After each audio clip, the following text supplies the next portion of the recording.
Le groupe scolaire Charlotte-Yolaine Bolloré, situé au cœur de Soula à Macoria, regroupe une école maternelle de 6 classes et une école primaire de 10 classes. Les bâtiments sont répartis de manière ovale avec une séparation en son centre. Le bâtiment a été livré en 2020 par les agences Fabien Bermès et Cotalorda Pérez. Cette école est conçue en grande partie en ventilation naturelle et plusieurs principes d'architecture bioclimatique et d'efficacité énergétique ont été étudiés et mis en œuvre.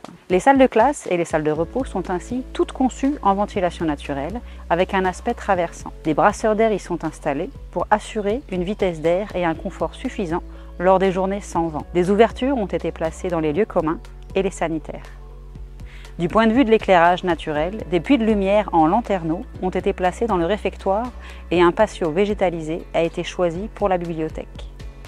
Ces deux solutions permettent un apport de lumière naturelle intéressant tout en limitant les apports de chaleur.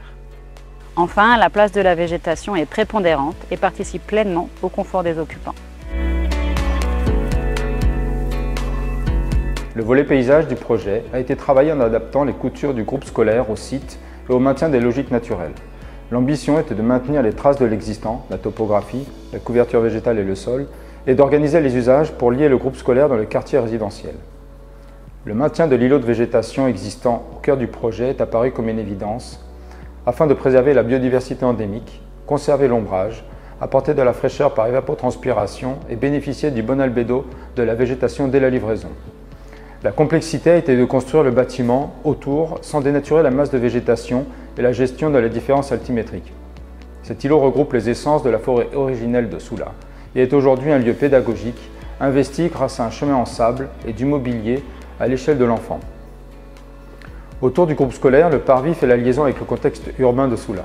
Il gère les différences de niveau et offre un espace public pour tous au quotidien. Un traitement paysager individualise chaque sous-espace. Les cours, le patio aquarium, les bandes végétales autour du bâtiment, avec une palette spécifique dont la diversité des feuillages offre une source d'inspiration pour le jeu et l'imaginaire tout en faisant découvrir la richesse de la flore guyanaise. Au sol, les différents matériaux dessinent des volutes évoquant l'enchevêtrement de la forêt, des plages, des savanes et des grands paysages de Macoria. Ces dessins permettent à l'enfant de se projeter dans un imaginaire riche et infini. Le retour des usagers est le suivant. Cette école est très jolie, tous les visiteurs le disent. Il est agréable de travailler ici et de représenter une œuvre si esthétique. À l'usage, quelques points de vigilance peuvent être partagés dans un souci d'amélioration.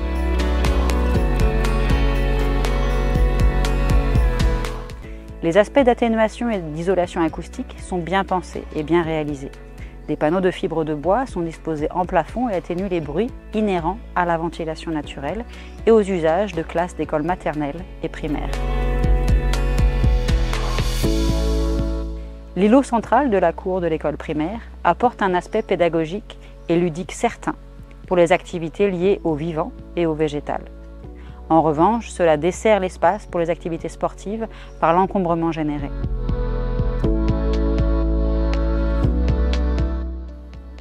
Les abords de cet îlot, dont la couverture naturelle ne se maintient pas, apportent beaucoup de poussière par temps sec et de la boue par temps pluvieux. Un masque végétal en bambou a été mis en place à l'est du bâtiment pour limiter l'éblouissement tôt le matin. Mais les coupes très fréquentes limitent la présence des espèces préconisées et empêchent le développement des plants et donc le masque nécessaire sur les baies des salles de classe orientées à l'est. Cela engendre une forte température et un éblouissement malgré la ventilation constante. Dans l'ensemble, cette école est agréable à vivre et l'équipe pédagogique espère que son expérience et son témoignage favorisera la construction d'écoles bien pensées, bien réalisées et bien entretenues. Que nos enfants grandissent et apprennent dans un environnement sain et confortable. Sur ce groupe scolaire Charlotte-Yolaine Bolloré, nous comprenons l'importance de la complétude de la démarche de végétalisation et de ventilation naturelle. Pour atteindre les objectifs initiaux de confort hygrothermique, psychologique, olfactif et visuel, il est primordial de conduire une réflexion tout au long de la démarche de conception, de réalisation comme d'exploitation du bâtiment, ainsi qu'une collaboration harmonieuse entre les différents intervenants du projet.